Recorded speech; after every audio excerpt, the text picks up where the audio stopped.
All right. Welcome, everyone. Thank you for joining us. We are going to get started in the interest of being on time. My name is Julie Bershadsky. I am the Director of Community Living and Employment here at Institute on Community Integration at University of Minnesota. My preferred pronouns are she, her. I'm a white middle-aged woman with short black hair, wearing a gray sweater. And I'm sitting in my work office with my lights dimmed slightly low to make it a little cozier, also because I have a bit of a headache. Thank you for joining us for this edition of ICI Policy Forum.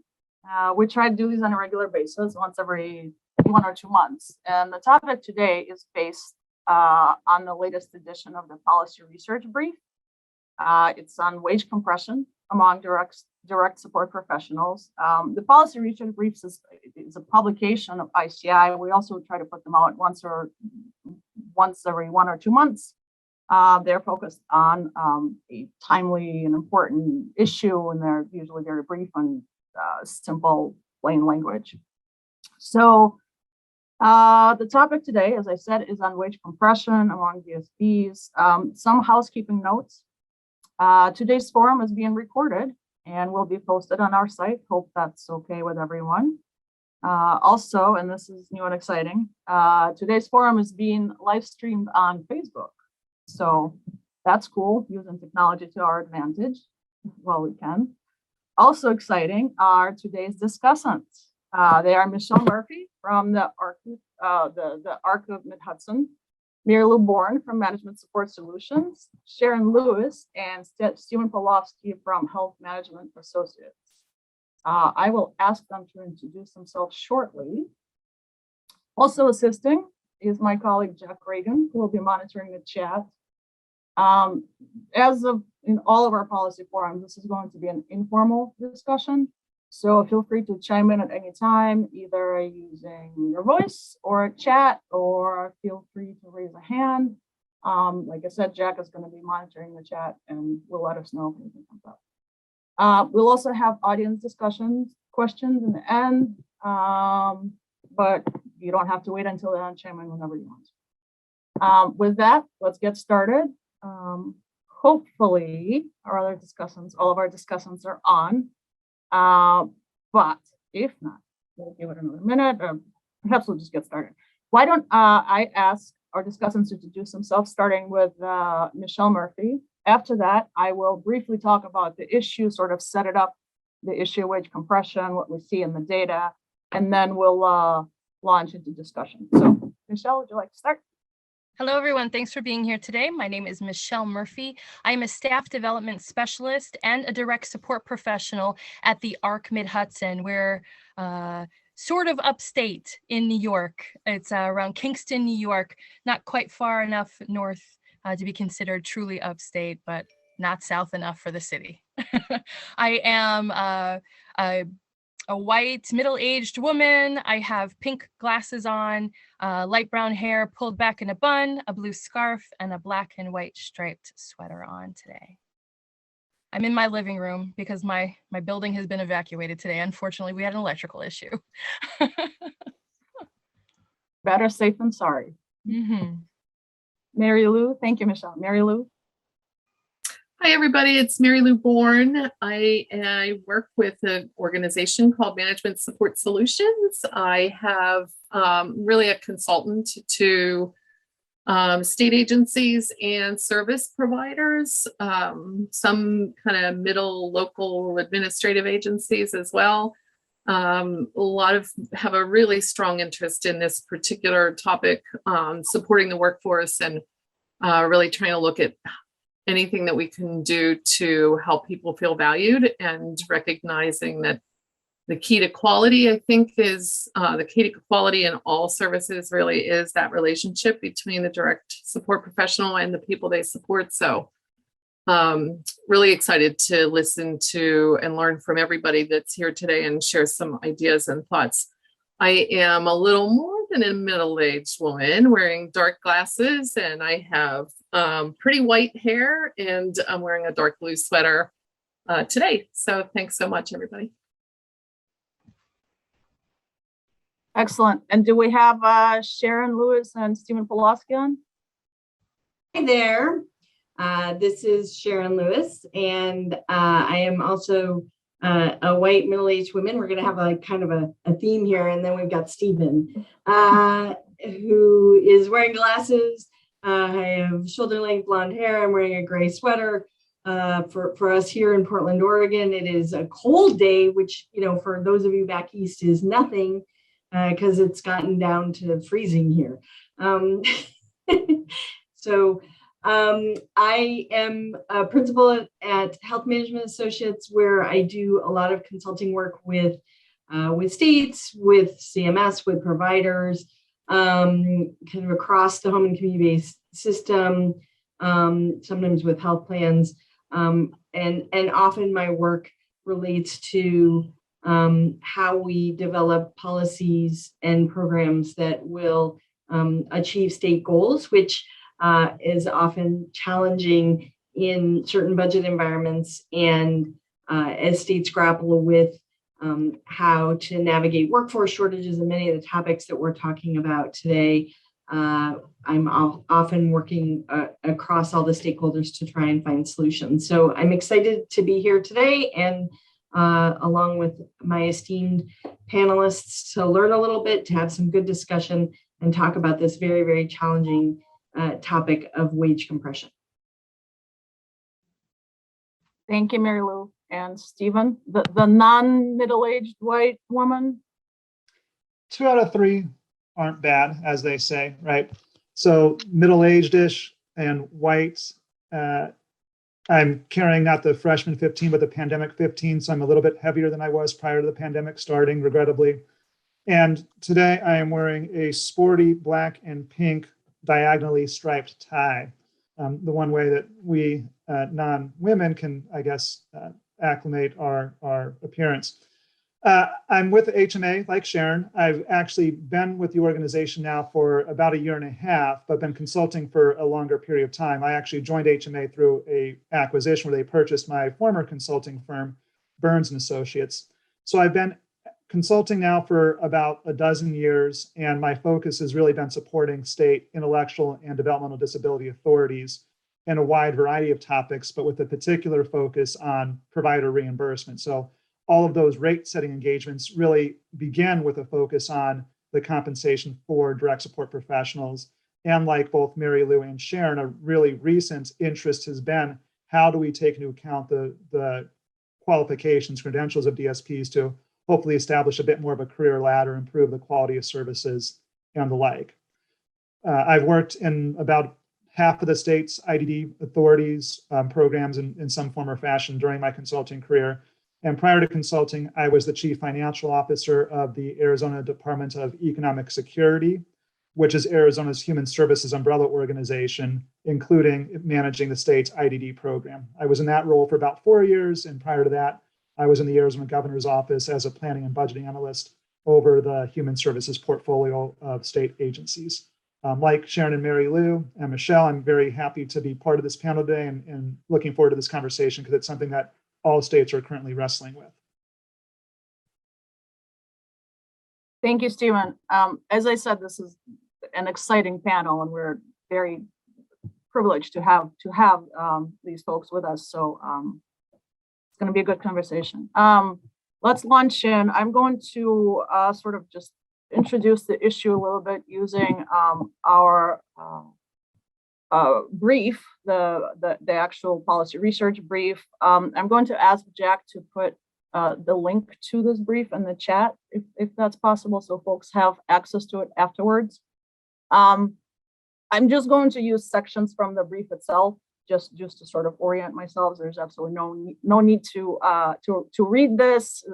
This just reproduces what is in the brief, so we have it as a guide. So the issue here is this.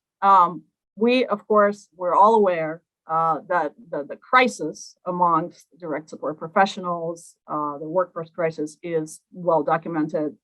It's becoming pretty catastrophic at this point. I mean, some people are describing the state of the system as currently in a process of imploding.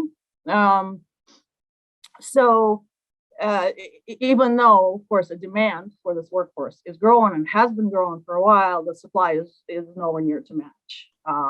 Some businesses are closing, some providers are closing or moving people again to more congregate facilities or settings.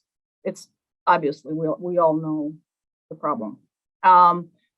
Low starting wages is, of course, a huge factor. In 2019, the average starting hourly wage was $11.56, and that's using National Core Indicators staff stability survey data. Wage compression is sort of an additional issue, and that is wage compression in this context is we're talking about when there's little difference in pay between new and more experienced staff. So people who have been there for 10 years make as much, sometimes less, sometimes very, very slightly more than people who are just starting.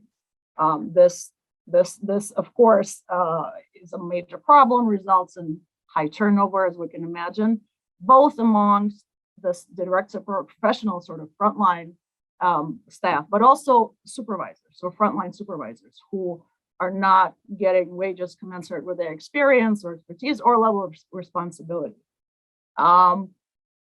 Looking at sort of just overall statistics in US, the current average hourly raise per year among all hourly workers in US. So this is not specific to DSPs, right? This is all hourly workers in US. The average raise that they get every year is 5%. As we will show you here in the next slide, the raises for direct support professionals for DSPs is nowhere near that. It's not 5%, it's not 4%, it's not 3%, it's not even close. One of the reasons that sort of driving the wage compression is, and we'll talk more about the drivers, the potential solutions, the implications, the history. But one of the sort of the major reasons to state out front is that because of the way that our service system here in US is organized and funded, partly, the reimbursement rates are set by state Medicaid agencies. So providers often do not have a lot of leeway with how they set wages for their staff. They also don't have enough funding to recruit new staff or keep experienced staff. Both low starting wages and wage compression must be addressed for the crisis to be solved. We can't just raise minimum wages and not look at what everybody else is making, because that will not be helpful. So let me show you some of the data. This is based on the data that we collected here at ICI over the last 2 years. I'll describe the data source a little bit more in a minute. But we basically collected data at 3 different times, asking direct support professionals what their wage was at the beginning of the pandemic, and then also one time asked them what their current wage was. So there were 3 rounds of this data collection. This graph basically shows what they responded was their wage based on how long they've been there. So you can sort of expect that people who have been there 0 to 6 months, this is their starting wage, they should be making significantly less than people who have been there for 1 to 2 years. And this, I don't know if you can see this, but this says 2 to 3 years. We'd expect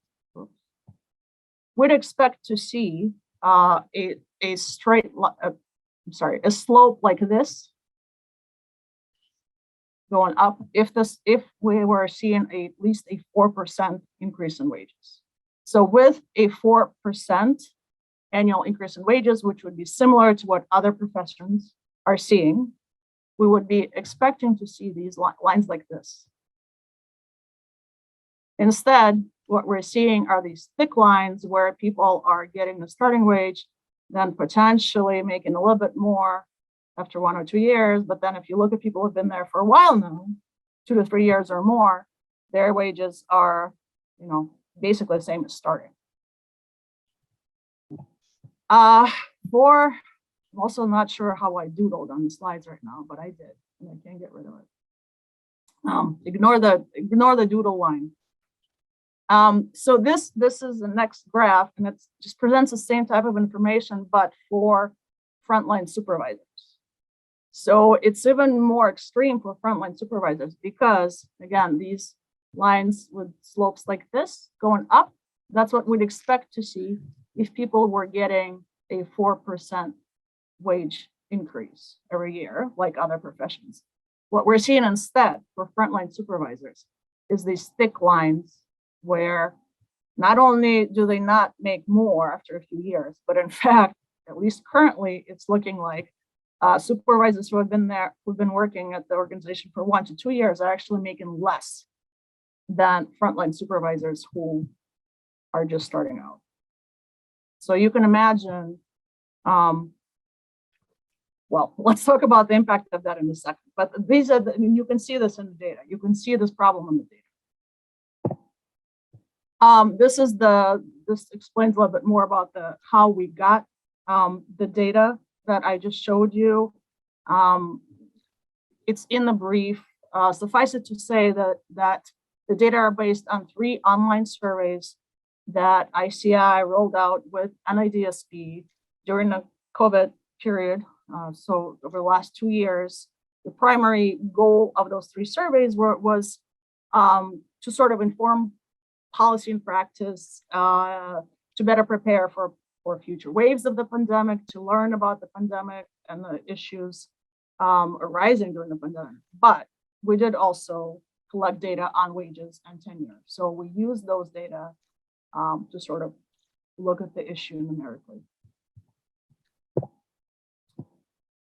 Based on what we saw in our data and based on what we know, we came up with some of our own recommendations, policy recommendations, starting with, of course, that CMS, Centers for Medicare and Medicaid Services, needs to start emphasizing that adequate rates need to be high enough and be adequate enough to recruit new DSPs and to retain existing staff. So that's probably easier said than done, but I do not believe that can be done in isolation. I believe that the only way to do it really is to implement comprehensive Medicaid reform, Medicaid rate reform. We can talk about the feasibility of that, I guess. Ensure that increases in minimum wages, of course, are made available to DSP, but are accompanied by pay adjustment to other positions and levels. So just raising the minimum wage is not enough. When the minimum wage gets raised, you also need to look at what others in the organization who've been here for a while are making. Also, ensure that wage increases are not limited to hiring bonuses, which is something that's happening now a lot with infusion of money, new money that's coming into states. We'll talk about that separately. And then one other sort of potential recommendation that will be the solution is regular cost of living increases for HCBS services. They are, it's sad that cost of living increases are not really written into the waivers at all, unlike in other professions, and including nursing home services. So regular cost of living, something that is for some reason missing in our field. So that's sort of the base of the issue. I mean, it's all very, as we're talking about it, it's data, it sounds dry, but this is why I would like to actually turn it now to Michelle Murphy and just ask her to speak to sort of the real world experiences and what this all means and what it feels like, and what people are doing, how they're managing this issue on the ground. Well, Michelle? Yeah, thank you, Julie. I'm proud to represent direct support professionals, but nervous that I might not be able to quite speak to every individual person's experience themselves, because everybody's coming from a different place. I think the beauty of being in the field is that there are so many of us on the ground doing essential work. Which tells me, and which has always felt to me as a direct support professional and as a older sibling of a person living with IDD and receiving supports from a provider organization, that this job has been paid quite enough to speak to the level of importance of the work that's being done, and not just safety and health, improving the quality of people's lives, providing education and supports inside people's communities so that they actually have the opportunity to be autonomous and not just a person with a label and a diagnosis receiving support. The wage level has never been commensurate to the skill level required to do the job or the essential nature of the work itself. So let's talk about pandemic times. For the last 2 years, my younger sister, has lived in a group home and attended a dehabilitation program like many of the people that I support as a DSP. And she doesn't have enough staff. There are not enough staff to get her to another building to get dehabilitation services. There's such a crisis, and it's for a lot of different reasons. During the pandemic, it was mainly because childcare, lack of support at home to be able to get to work, or lack of funding, or lack of housing opportunity for a lot of DSPs. DSPs are at the low ranking level in wage that they receive funding from their states as well to support their livelihood. So when you talk to a direct support professional like myself, or my colleagues, my coworkers, or the staff that are supporting my sister in her home and her programs, we know that we're not making enough money to survive. It's below a living wage. So to say that a cost of living increase would improve our quality of life, maybe, but it's such small increments that I don't see it getting much better, especially in the situation we're in now. So people are feeling disgruntled, people are feeling unappreciated, unrecognized, as if they're working invisibly and not really being valued for the profession that they're working in, for the career field that they're working in. And I think that also speaks to societal standards or societal stigmas that don't truly value the person living with the disability as a member of their own society. If our government would provide more money, if the state level would provide more money, if we could raise the wage itself, not just to minimum wage, but the wage itself to $25, $30 an hour, what we truly believe we deserve to do the job well, then we wouldn't be so desperate for a 3% COLA or a 4% COLA. And it surely would make us a little more excited to go to work each day. Although being a DSP, I can tell you truly is a heartwarming job. It's something that feeds my soul, and it's essential to my family, our well-being, and to know that there is someone so caring and knowledgeable and skilled to make sure that my sister is safe and healthy and provided all the opportunities to get out into the world just like anybody else does. Thanks, Michelle. That certainly is not. It adds some context to the numbers that we were talking about, and showing that we all sort of, well, at least that I look at as a researcher. Okay, well, so first sort of question to our discussants, and that is going to be a very broad question, and that is, how did we get here? How did we end up in the position that we're in this catastrophic situation with the system imploding and the wage compression, an issue that we have known about for many years? Who would like to start? Anybody? So I'm happy to jump in, and then I think I know that we, all of us in our pre-call, had no problem coming up with lots of things to talk about on these topics.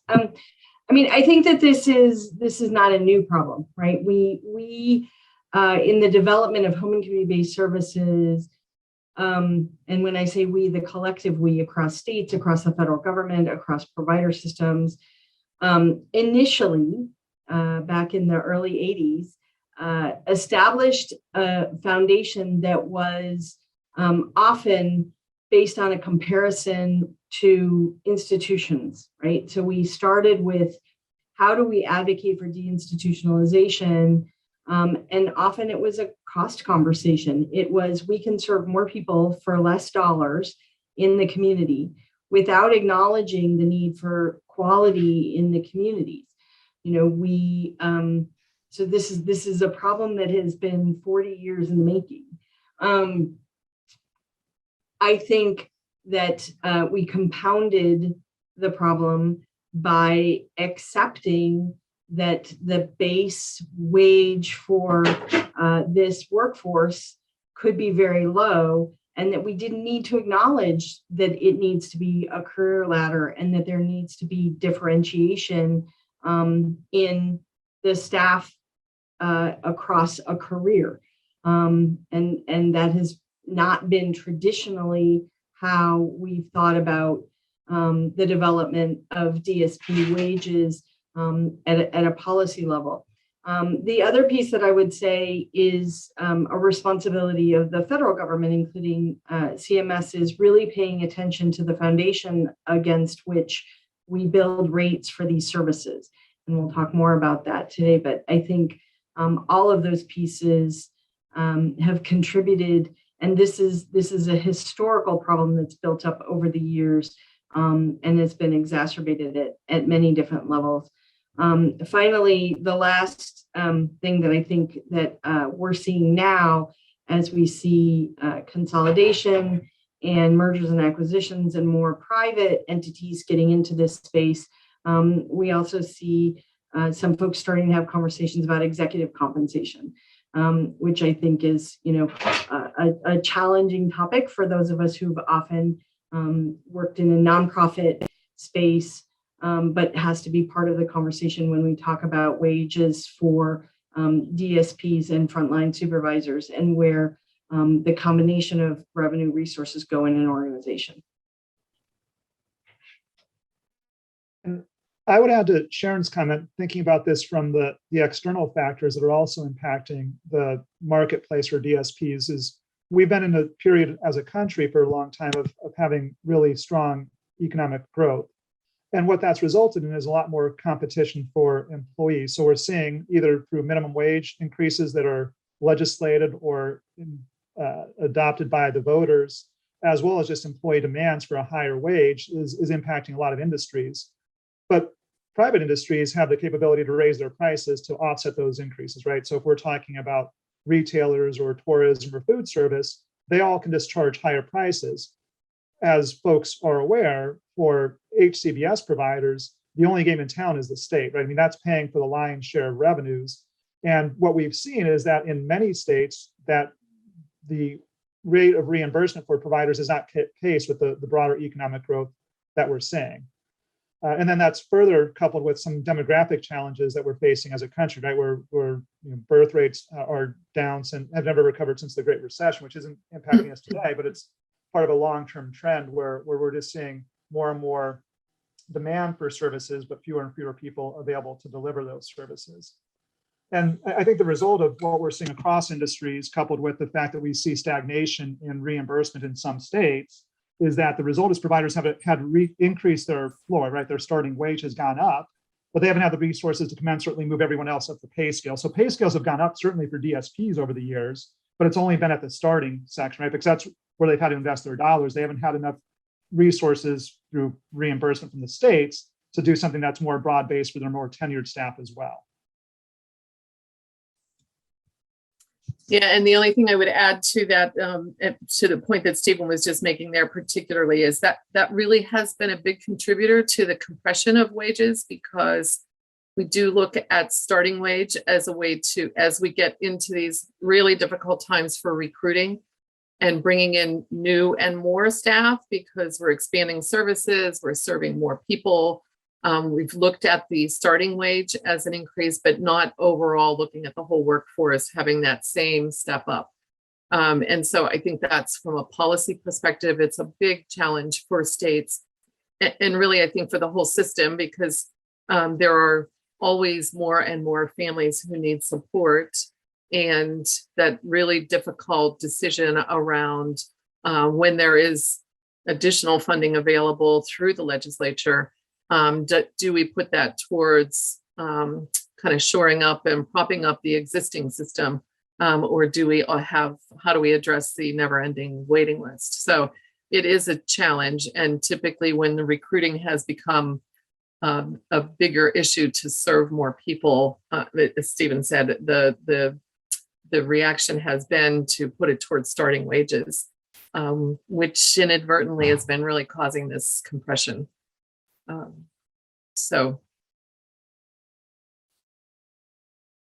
Okay. Well, obviously really, really big issue and challenge. So my next question is, in your view, what is the biggest challenge in addressing the problem? I mean, is it just the sheer amount of money that it will now take in terms of like having to infuse into the system to stop this bleeding of the workforce? Is it the structural systemic changes that are needed on the federal level first? Is it lack of political will? Is it provider attitudes? I mean, I understand it's probably kind of all of the above, but biggest, your view.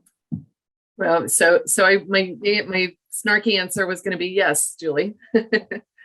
But I'm going to really leave some of the policy and this, the kind of the national and state challenges and the monetary challenge.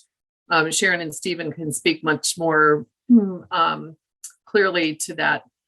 I do want to talk a little bit about the impact it has on the organization and DSPs. And Michelle, I think you really would be the expert in how it really impacts the work DSPs are doing on a day-to-day basis. But organizationally, we really, this issue of wage compression creates something that I've heard it called pay envy.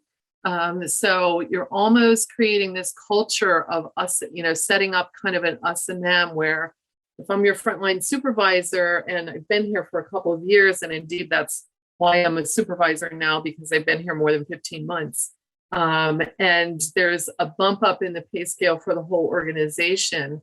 But now I'm only making 50 cents an hour more than you. And yet I have to work, I'm on salary. I mean, there's some real resentment that starts to, and we don't really like to even name it, any of these. We have a very hard time kind of acknowledging that it does kind of set up staff to have resentment with each other. And then it creates, when the initial wage increase happens, there's a big distraction. I've talked to a number of providers that, that's people are talking about it. And when they're at work, they're talking about it, and it takes their attention away from the support that they're giving to people. It also starts to create these micro cultures of kind of, like I mentioned before, the us and them, and staff who've been there a long time that are now realizing that people who are newly hired are really right behind them. We even heard one staff person say at one point, the only way to get a raise here is to quit and reapply for my same job. I mean, that's a pretty stark culture. So from an organizational culture perspective, and the trust that, and Michelle, I think you said it beautifully. Sadly, you said it beautifully. People feel unappreciated. So when you say you really value DSPs, and yet I can't get a raise, I can't get a decent raise, and I see new people coming in getting pretty much the same salary as I am, I don't feel valued. I feel very unappreciated.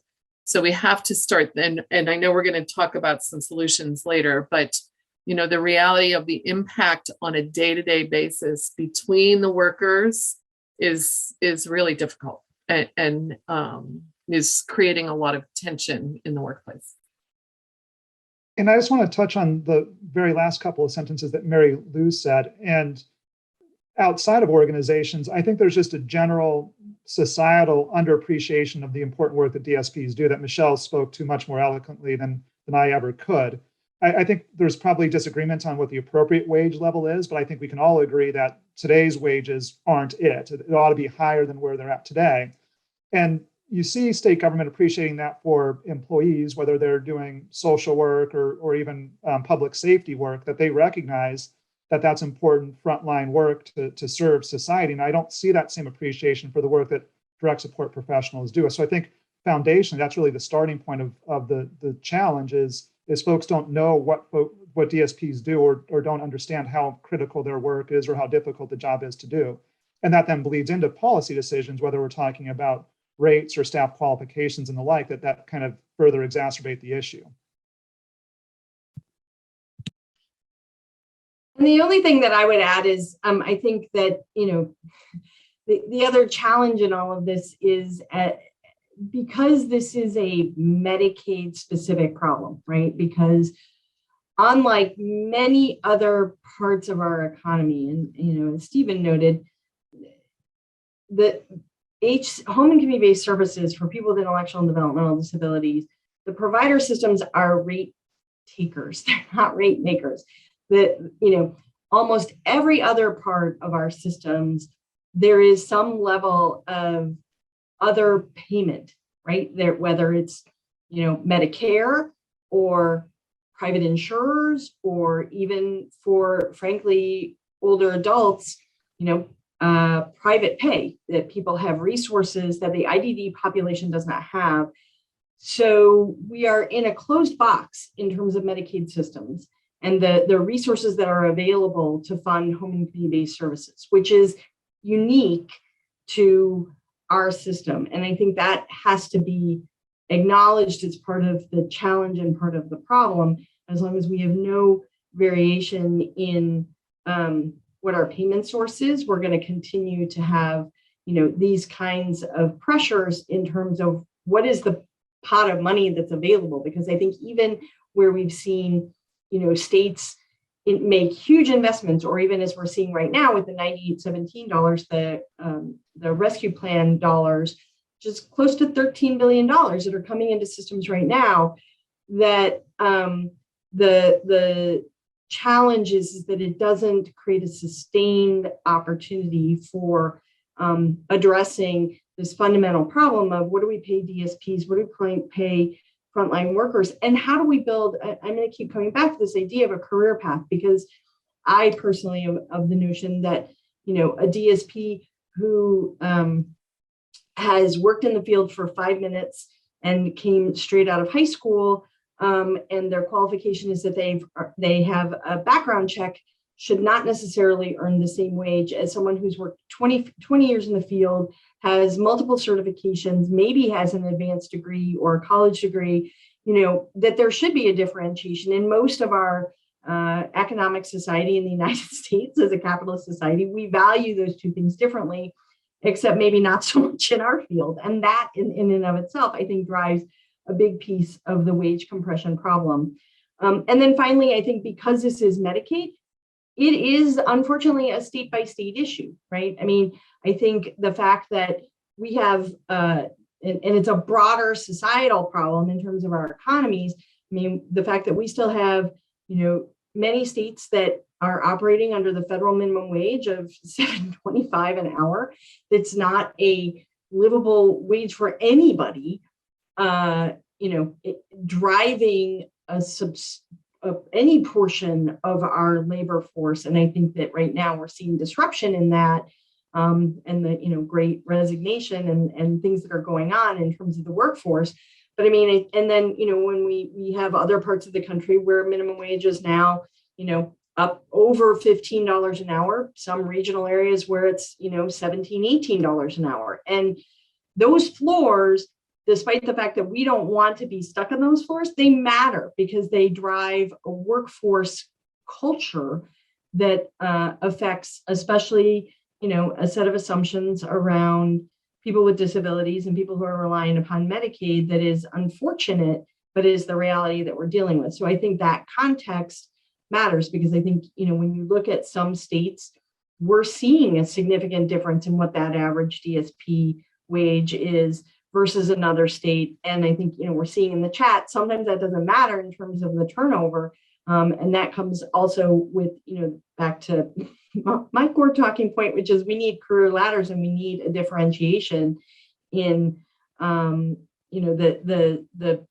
profession, including things like how we classify the positions. Thanks. Michelle, I saw that you went off mute. Did you want to chime in?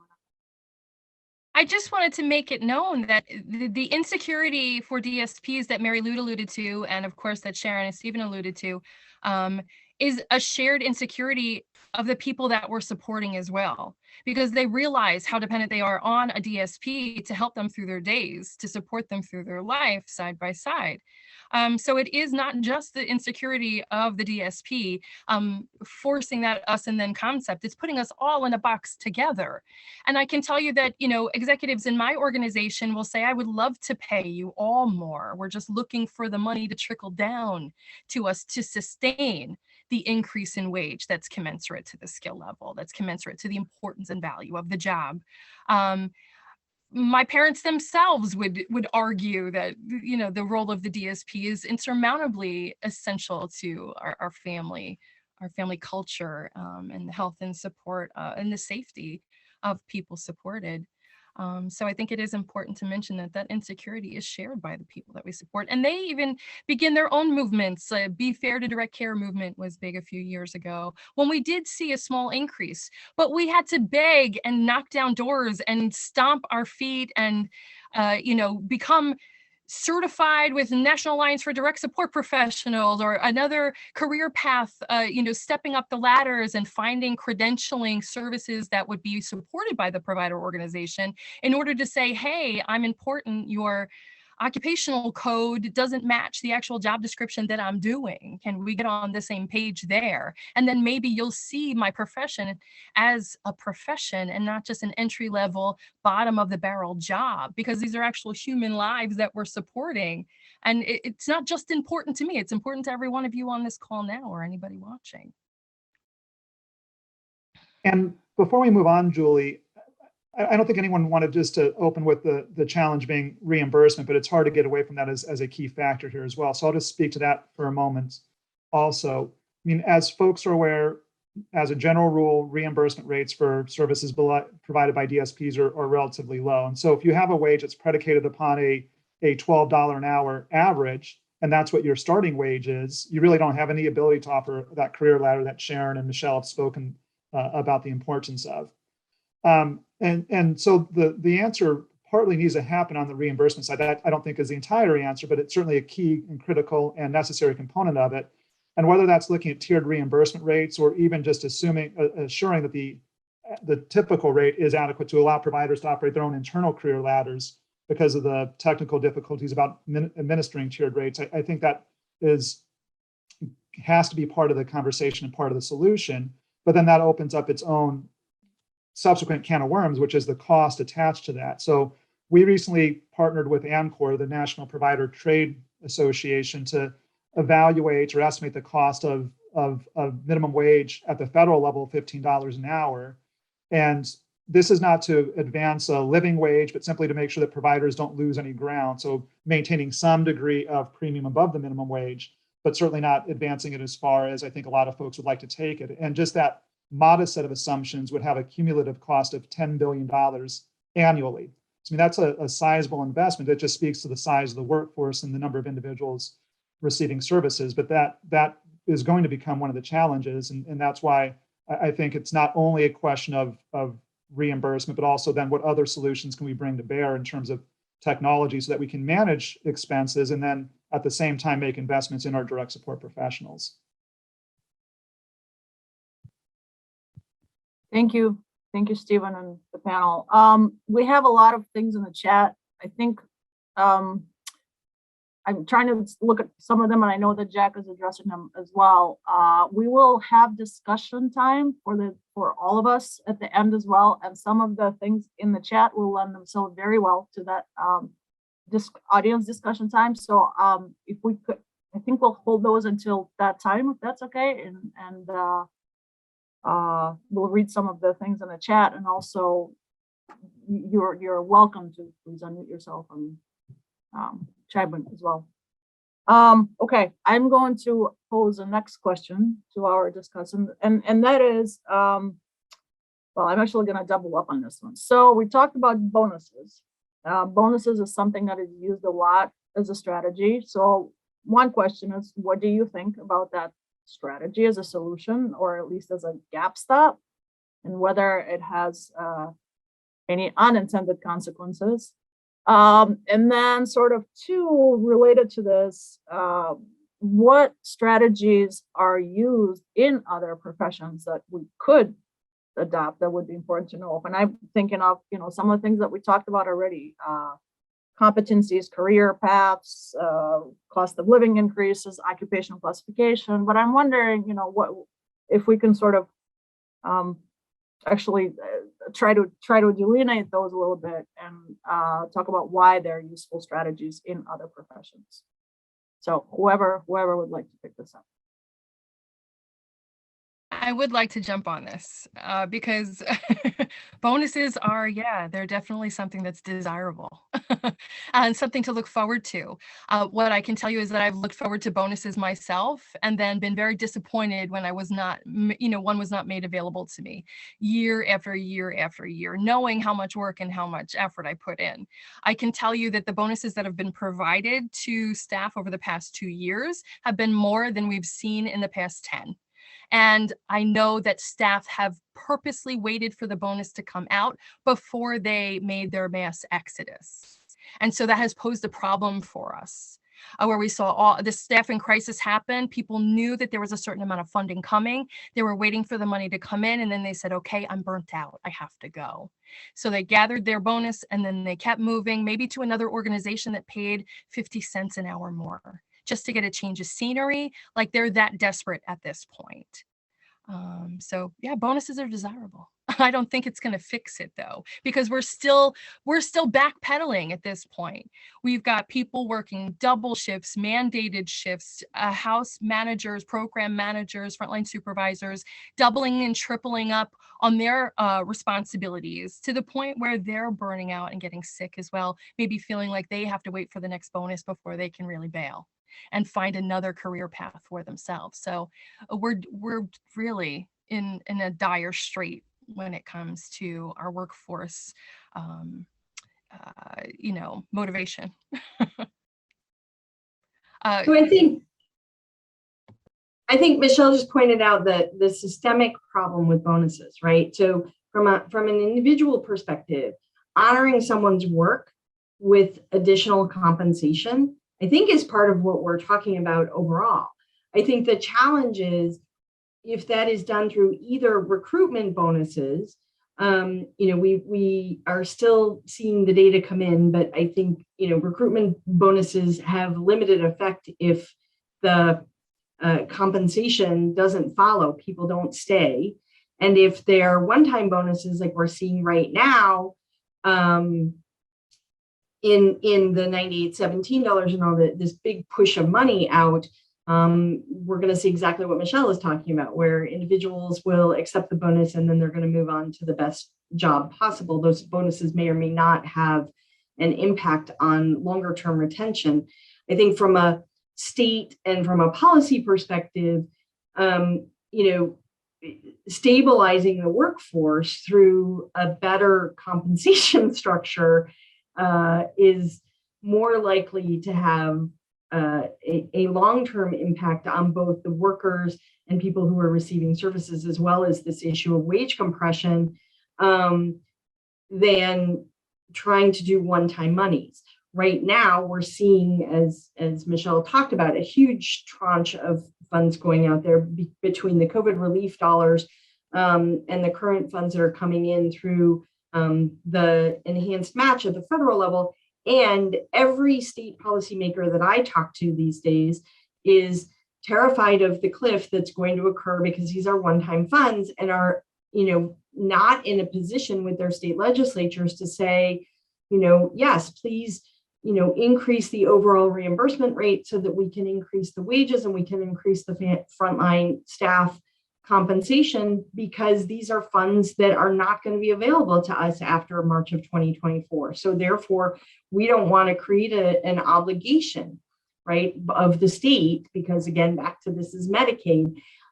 So I guess, that's a long-winded way of saying that, in terms of bonuses specifically, I mean, I think the opportunity to provide improved and enhanced compensation for workers is super important at all levels, including people who are coming in, people that we're competing against, Amazon. And I mean, I saw our dollar store recently was offering signing bonuses and an $18 an hour wage for people to work in the dollar store, right? I mean, that's the economy we're in. And if that's what it's going to take to get workers in the door, that's fine, but it's not going to solve the problem. We know it's not going to solve the problem. So I guess, my question is, are there better investments that we can make in compensation, that those dollars that are being used for bonuses should be used to compensate workers in ways that are going to keep them happy, satisfied, meet their needs in terms of health insurance, meet their leave needs, and do a better job of supporting our workforce than, creating a dynamic where individuals are accepting those resources and either moving on or not. It's not improving their lot year over year. Yeah, and I just to build a little bit on what Sharon just said, it is the short term and versus the long term thinking that. And short term, from a provider, from an organizational standpoint, bonuses are also tempting because it's manageable. It is one time. It doesn't it doesn't drive up my payroll for the next 10 years when I'm not, there's some uncertainty about whether or not the funding would be there.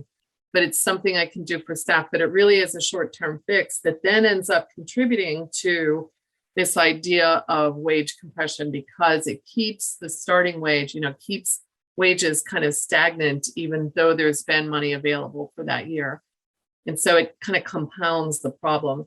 The one other thing that I wanted to mention that Sharon just touched on in terms of the dollar store, but we've seen a trend around sign-on bonuses and recruitment bonuses, which then too kind of contributes to other staff feeling unappreciated because I've been here 5 years and nobody's given me a bonus to come to work for the next 3 weeks. So it's really, it's funny because the idea of bonuses has its advantages and its temptation, but long-term and overall, we need to try to find a way to really solve the continuous, putting it into actual hourly wages. And I think, Julie, the chart that you used with us at the beginning, that's in the day, and it really encouraged people to read the data brief. UMN did a great job with it, but the chart that you have in there, I think, really shows the impact that also has. So interested to hear what you have to say about this, Stephen. So on the topic of bonuses, I hate to put them in competition with adequate core wages or base wages, right? So to me, it's a question of additive rather than in lieu of, because I echo Michelle's point. Any bonus that I've ever received, I've been very appreciative of. So I'd hate to say that that's not part of the mix of employee compensation, but I don't think it should be done in lieu of actually increasing base wages, because as you point out, that's the long-term solution to help stabilize the workforce. And then just, starting to pivot off of that topic, because Julie also posed a question about other strategies, some of these that we've touched on, but I think one of the things that collectively providers, DSPs, and policymakers need to think about is helping to put more structure around kind of a career ladder or a set of competencies for DSPs, not increasing kind of baseline entry criteria, because that's going to further exacerbate the ability to recruit and retain staff if you're shrinking the workforce. But what can we do to start defining the expectations so that we can lay out that vision for DSPs so they can make a career out of this job and not feel like they've reached a dead end and they're going to have to move on to something else when it's time to start a family or make other major life investments. Thanks, Stephen. There was actually a comment in the chat that was very relevant to like the last sentence that you said so I'm going to read it because I think it's very valid and good to note. The crisis in daycare is compounding, of course, our workforce crisis. I absolutely agree with that statement. I'm guessing our panel agrees with it as well. So the daycare crisis is compounding the workforce crisis. We need to fix that crisis as well. This workforce needs affordable and reliable daycare for their families as well. All right, so the solutions are clearly complex. We're not gonna be able to come up with a way to fix the world right now, but sort of starting points. If you were to make a recommendation of one or two most impactful things that could be done, if there was, let's say, political will to do it, but one or two most impactful interventions or solutions, most critical changes that are needed, that are actually achievable, practical. I would love to see my provider organization be in a position to be able to hire more experienced staff. I think that if they did that in combination with raising the base rate, you would find yourself at a higher retention rate. I think Sharon mentioned it earlier that staff are coming in, they're 5 minutes old, and they had a background check and we're putting them to work. I've been working in the field for nearly 17 years. I'm a credentialed DSP. I'm fully certified to be a staff trainer, and I'm still making less money than brand new people on the job for 5 minutes. But I still love the work, and I worked hard to get to the rate that I'm making at this point. It's just still not commensurate to the level of requirement. And so if we could recruit more people, let's say from a college level or high school level, and give them the job experience, give them the resume building, give them the credentialing opportunity or some kind of career ladder, some path for them to earn the higher wage, I think that we'll be able to provide a more well-rounded organization that people want to grow roots in, and then ask for our bonuses later. I want to build on what Michelle just said, because I think that what we're starting to see is states think about how do we build support within how we define our services, how we build out the structure that will allow for some of those distinctions, right? I mean, we know for a long time we haven't seen that in how necessarily, and this is Stephen's lane, but how rates are built and how we think about our workforce. When you look at states, and again, nobody has, I would say, achieved this, but states are starting to think about things like the structure that Tennessee has started to build around an assumption that we're going to have a direct care workforce that is going to range from a person with a high school diploma who's 19 years old to a person who has a master's degree and has worked in the field for 20 years, and that we have to begin to build a compensation structure that attaches to that, and that has to be built into rates, right? So I think that is something that is, you know, for someone who works in a different field than ours, we kind of say, yeah, that's how the world works, right? The person who has a community college associate's degree makes a different wage than the person that has a PhD in many organizations.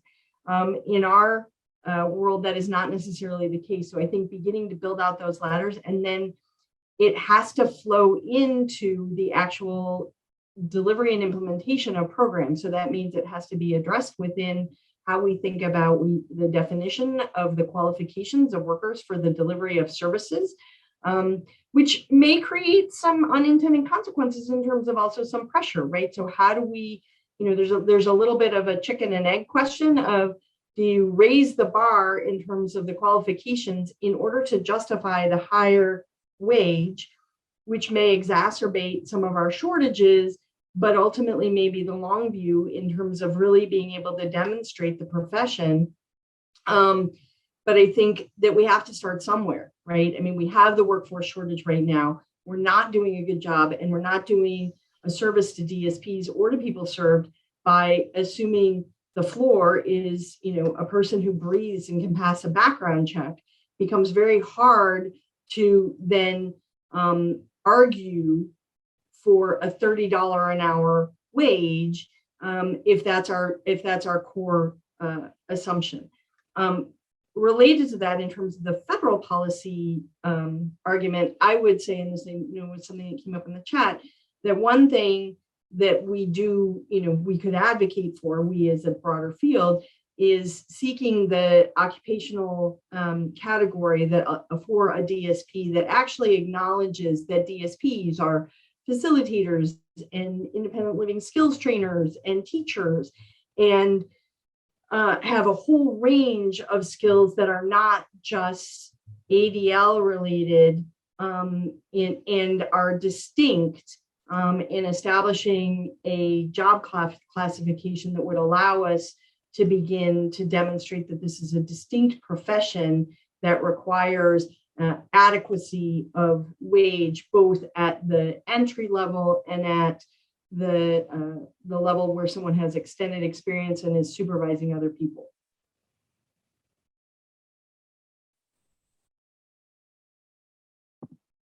Okay, thank you. Stephen, did you have something to add?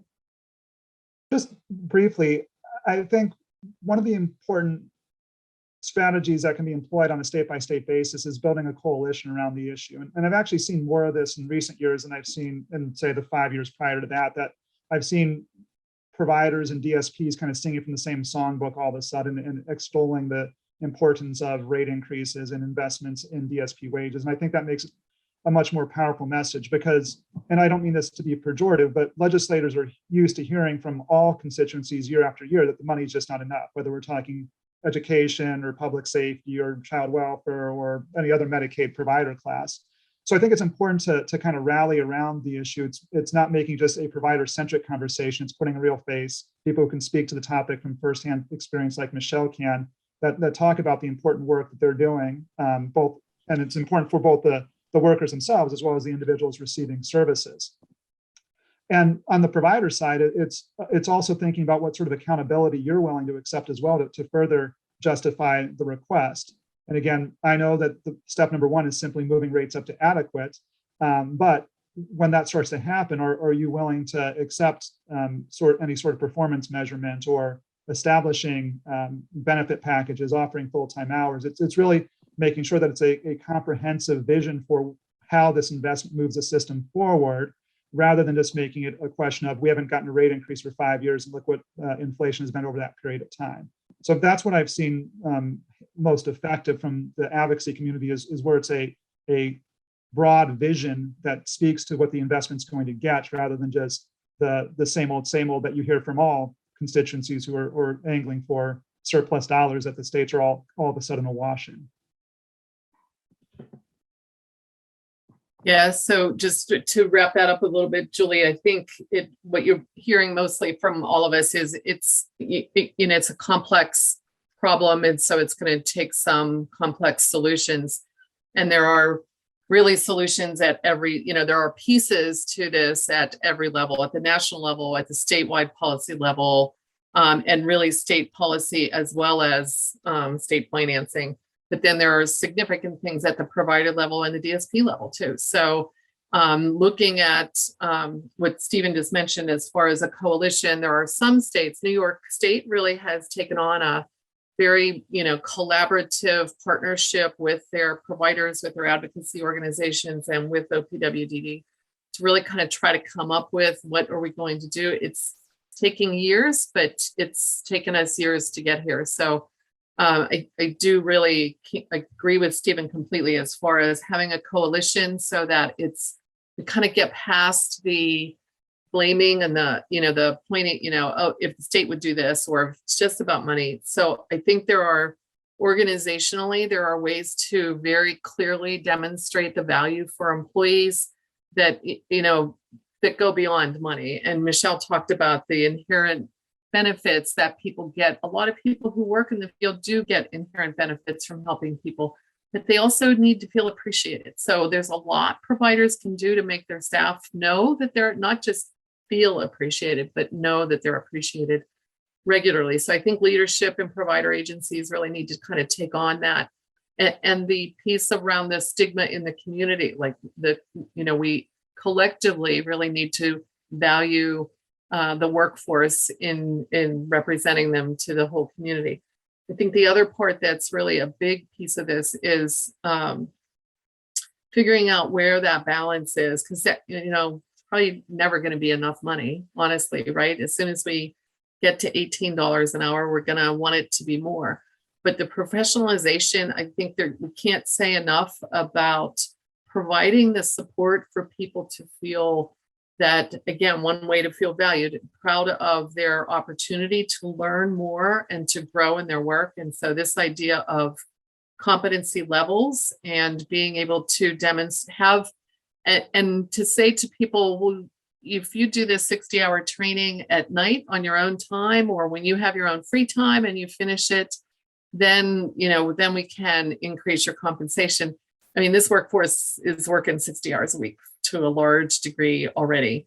And so, we have to figure out a way for some of the competency training, the skill building and the actual demonstration of skill to happen as they're working, and find a way to help pay people while they're gaining these advanced skills.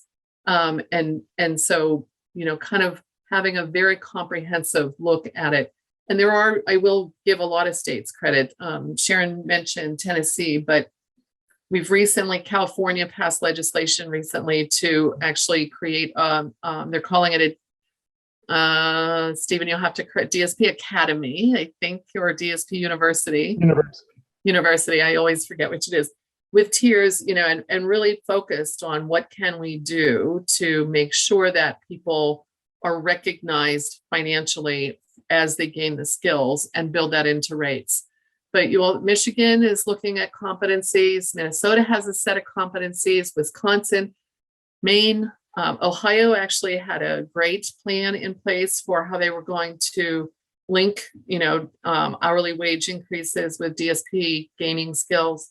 So there's models out there, and I think we just need to then, my last piece would be, nationally, we need to have a kind of a group of people that are really focused on learning from all of the state what's happening and sharing that across more broadly.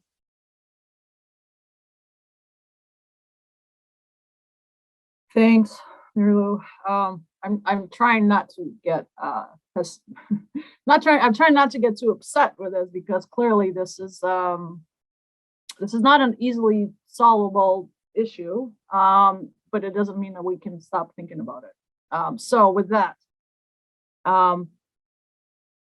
several brains is good, but 110 brains that we have online now is even better. So I'm going to actually open this up to the audience, and we'd like to get your thoughts on a couple of things. One, what strategies to combat this issue of wage compression can you think of? Do you know of? Have you heard of? Suggestions basically from you, based on your experience, based on what you've seen, based on your thoughts. That's one. And second, the coalitions that Stephen was just speaking of. I'd like to get you all to think about sort of what role can you play, and what can you do? What roles do different players have in this issue, and what is your role or potential role? So I'm just gonna put this first question up on the screen so we have it, and in no particular order, just unmute yourself and speak up. Also, this is the time if you want to pose any additional questions to our presenters. I'm sure, I will speak for them right now, but I'm sure that they will be happy to get to your questions. So first question, suggestions. What strategies do you know of? What strategies can you think of? What suggestions do you have? What are your thoughts?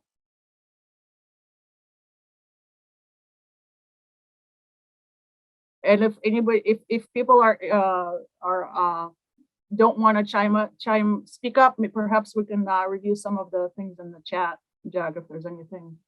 Yeah, I was actually just going to bring that up, because I think that there are two pieces on here that have come up a few different times. And one of those is how does society value, or what are our attitudes towards these types of workers, and establishing essential status of worker, how does that then carry through to how Bureau of Labor Statistics, for example, classifies workers? And does that have an impact on how states may or may not adjust the way that wage compression is a major issue for them? I think those are a couple of things that have popped up here a few times.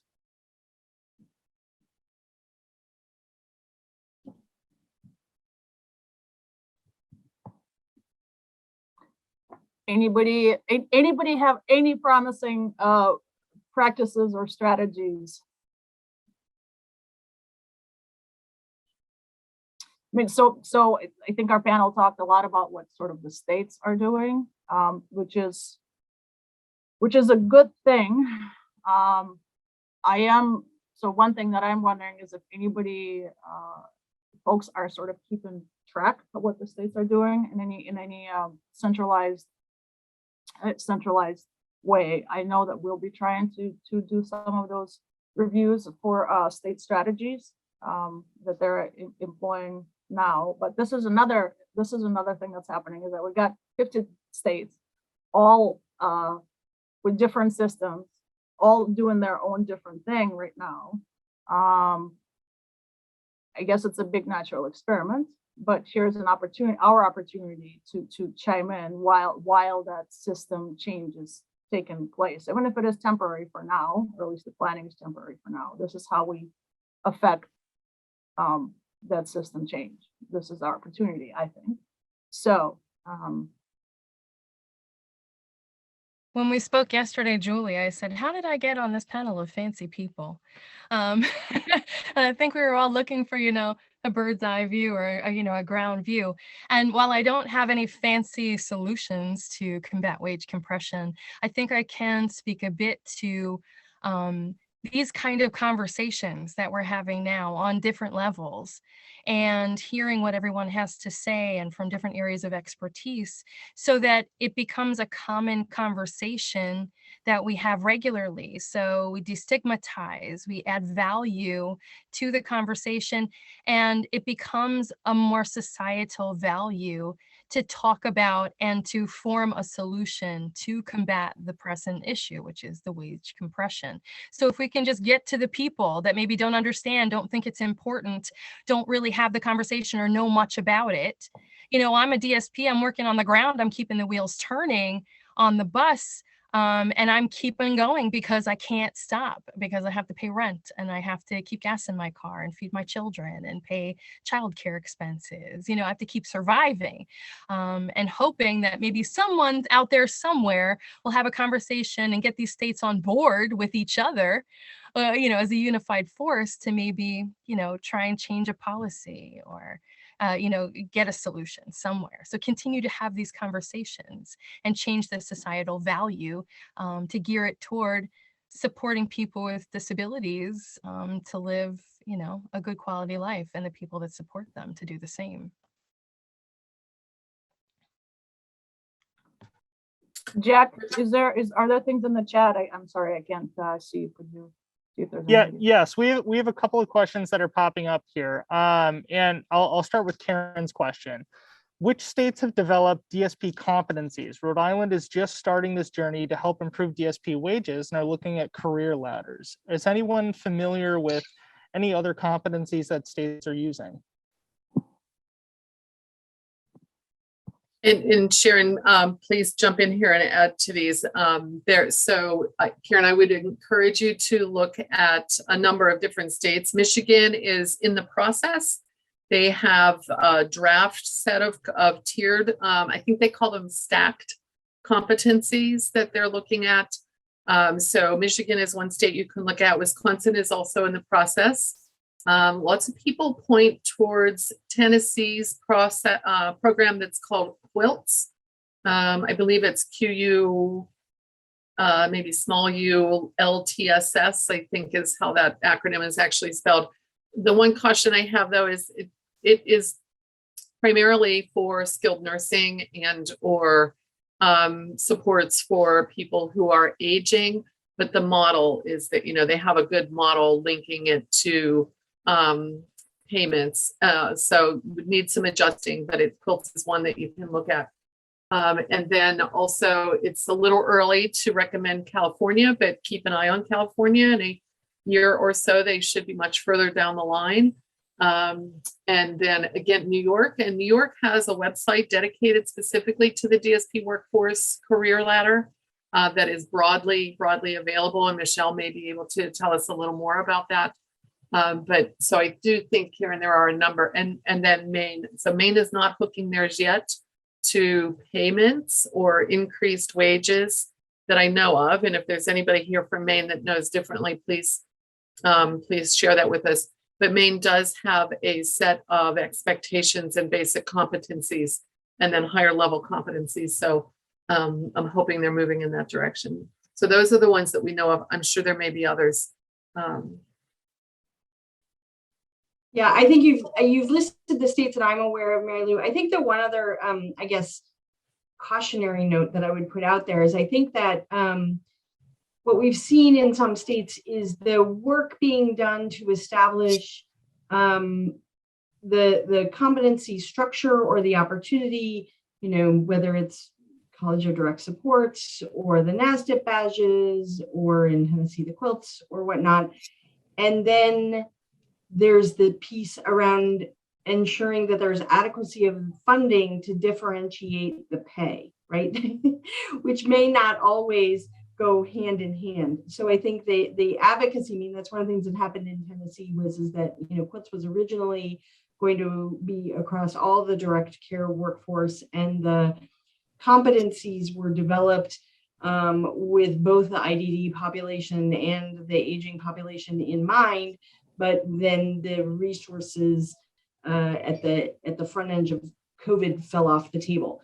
So I think, there's those pieces that all have to come together. And that's part of the reason that this is a sticky wicket. New York is another great example. They've established the competencies. I think they're using some of their $98.17 to try and move that forward in terms of a base. And I believe that as part of what they're doing, they're looking at, ways to support providers to ensure that a proportion of their staff meet some of those different competencies, whether that's NASDIP or College of Direct Supports. I think they're not dictating, but they're just seeking to improve the professionalization of the workforce. And I think then the next step in the process that people have to advocate for with state legislators and with your state executive branches is, okay, if we do that, then we need to ensure that there's a differentiation in the pay for the workers.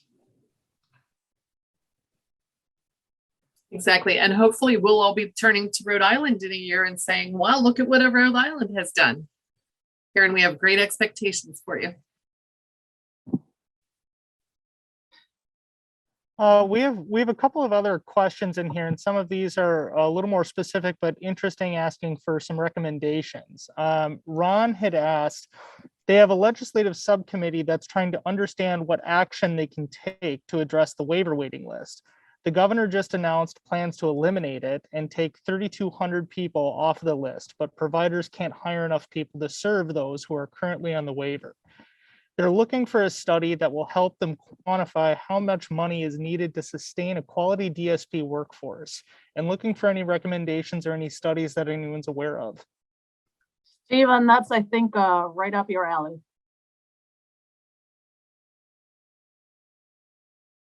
So we've certainly done some work around the cost of expanding wages, but that's a little bit different than expanding the overall number of individuals served. So there's nothing that immediately comes to my mind to point to about the potential cost of expanding services or reducing the wait list. So regrettably, Julie, nothing's immediately front and center in my mind.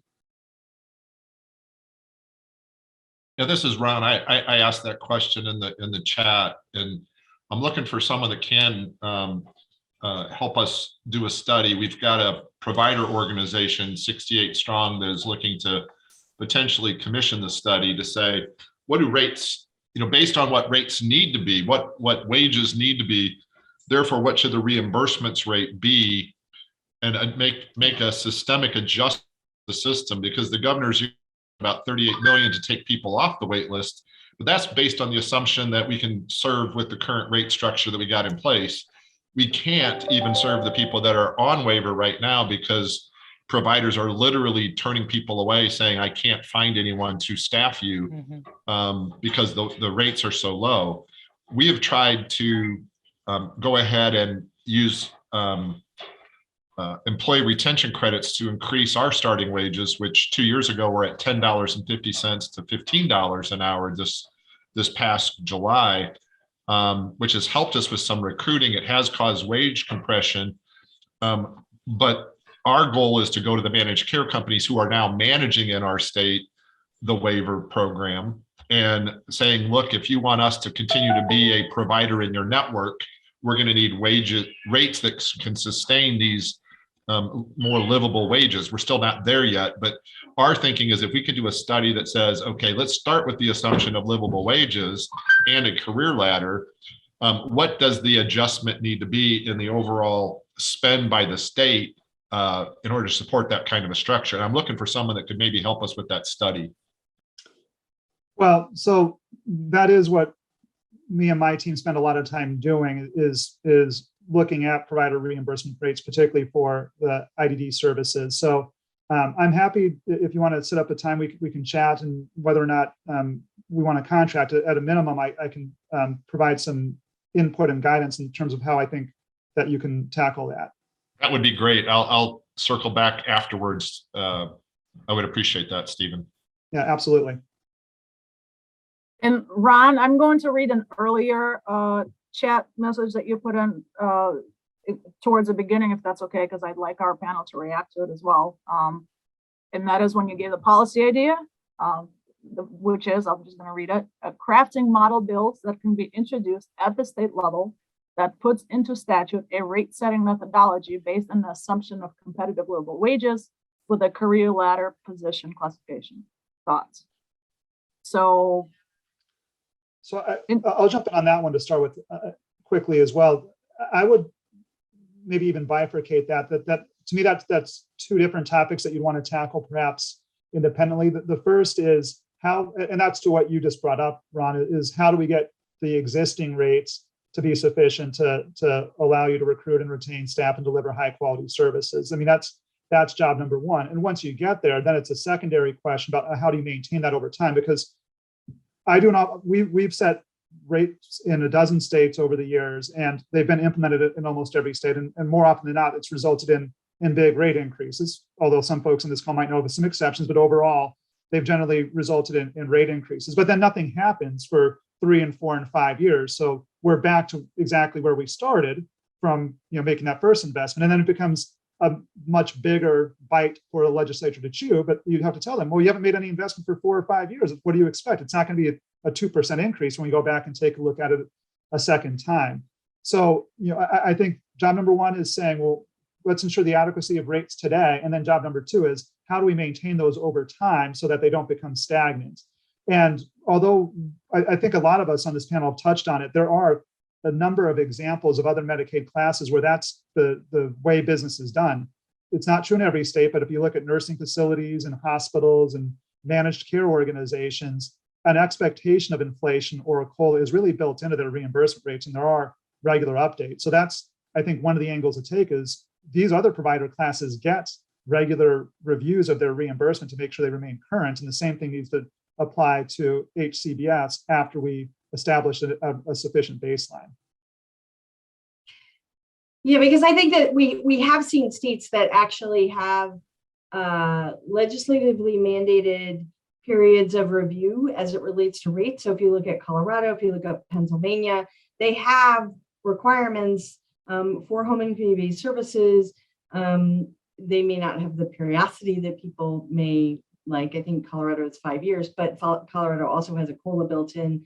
But I think the piece that is missing is because our rate structures have all been built on historical assumptions, right? And all the way back to my original comment, which is if you start by paying people not enough, and then you continue to build your structure based on historical cost of delivering a service, you're never going to get caught up, right? It's the same problem that we talk about societally when we talk about the gender wage gap, or when we talk about bias in resources that are available to people. If your starting point is low, then you can't ever get there, even if you address an ongoing adequacy. So I think to Stephen's point, I think it really is this question of, can you develop rate structures that acknowledge that DSPs are professionals and that are at different levels, right? That we have people with college degrees, we have people with masters in rehabilitation that serve in these roles, and we have people who, you know, are just exiting high school who serve in these roles, and not assume that everybody is the same, and begin to professionalize the workforce that then gives us a foundation that's based on reality, as opposed to, well, we've been able to deliver those services for people at $10 an hour forever. And so that's our core assumption. I think, you know, you have to do both. You have to both establish that baseline and then have a frequency of periodicity in terms of the revisiting of the rates. And when the rates are not being revisited, have a COLA that is available to people. I also wanted to just jump back to a question that came up in the chat that I think also relates to some of this conversation, which is, you know, have any states really come up with a way to attach quality of outcomes for people served to the payment methodology? And, you know, Mary Lou, I don't know if you know of any states who've achieved that. It was a conversation that was taking place in Ohio and kind of got shut down by the politics and frankly by providers, you know, who were very concerned about that as a potential payment methodology. I think the first step in that process is that we actually have to have agreement on what is a quality indicator that becomes the basis upon which we would get to a payment policy. And I think, you know, we're still pretty far away from that on a national basis. Some states have data systems or structures in which they're beginning to identify and define those things. Certainly, you know, there are a wide range of quality measurement systems that are out there, but we are still pretty far away from being able to attach payment to that. Even CMS asked that question last fall and got, I think, a resounding don't get too far over your skis from most people in the field, which is we'd like to get there, but we have to get to agreement on quality metrics, and we have to do it in a way that acknowledges the unique and individualized realities of people who receive services. And said very beautifully, and I know we're just about out of time, Julie, but I just want to add one thing to what Sharon just said. And it is the gold standard, trying to link payments to outcomes for people. And no question, quality is also built in there. One of the big challenges is this is lifelong services. So even comparing it to what is typically long-term services and supports, which means more than a 3-day hospital stay in medical insurance and Medicaid world. So we're talking about lifelong services, and you don't see quick changes in outcomes. So unfortunately, some of the within Medicaid, some of the expectation is that the outcomes can be measured within a very short period of time. And, you know, saying that someone has kept their job and is continuing to live where they want to live, and they're very happy with where they live, is not enough of an outcome for many payers. So it's going to take a while to figure out the outcomes piece. I think national core indicators, just going to give a shameful plugs and in all true, you know, full disclosure, I was the director of NCI for a number of years. I think it's a great set of data that was way ahead of its time, and we're still trying to figure out how to use it well. But there is a set, I mean, there certainly is a set of state level outcomes that we could at least begin to start looking at a lot more closely. So. All right, thank you. This is a super interesting discussion. I'm not sure that we solved the world's problem, but I certainly have a better understanding of sort of both the history and the way that people think about this.